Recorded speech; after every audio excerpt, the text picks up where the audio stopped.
Scherzer's going to be 39 in July. Verlander turns 40 in February. Todd, do you like the idea of signing another starter to a big deal with age concerns? Wow. Do I like Verlander? Yeah. Do I like the idea of him being in a Mets uniform? Sure.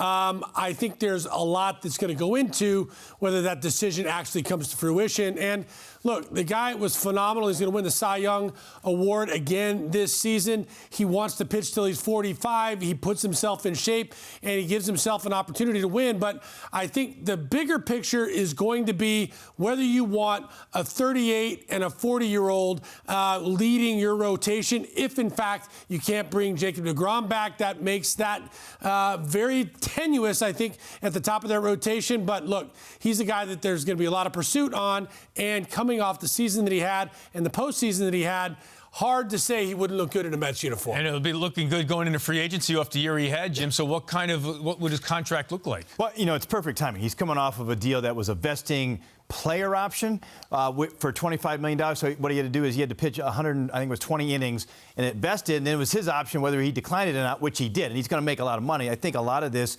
and the comparison right now, Jim Crane, the Astros owner, came out and said Verlander's looking for a similar deal to what Scherzer signed for last year, which was 3 times 43 or so. And he's 2 years older than what Scherzer was when Scherzer signed the deal last year. I think a more reasonable contract, and it's going to be expensive, coming off the Cy Young, like Todd said. I mean, this is a top starter. Might be the top starter in the American League. 2 years times 45, that's an average annual value of 45, which is the highest in the sport.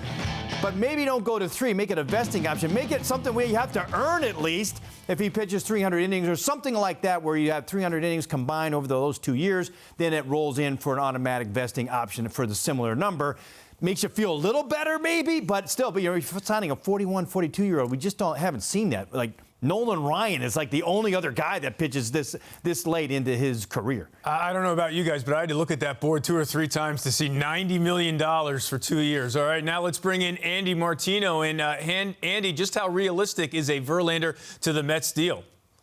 It's tough, Eamon, right now to judge probably how realistic, because there's so many balls in the air with deGrom, obviously, and plenty of other starters who we'll get into.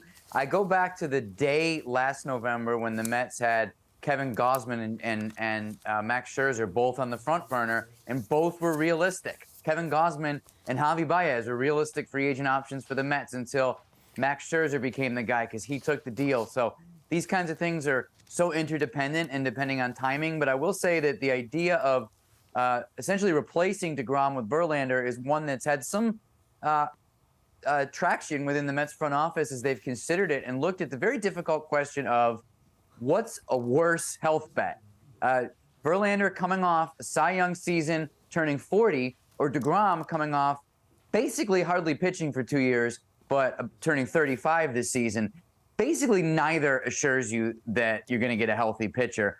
So it's like pick your risk there. Yeah, deGrom's younger, but Verlander pitches, and deGrom hasn't in recent years. But Verlander's 40. So you see how the Mets, in their own internal discussions, it could go round and round and try to decide what's the best allocation of that, $90 or $120 million.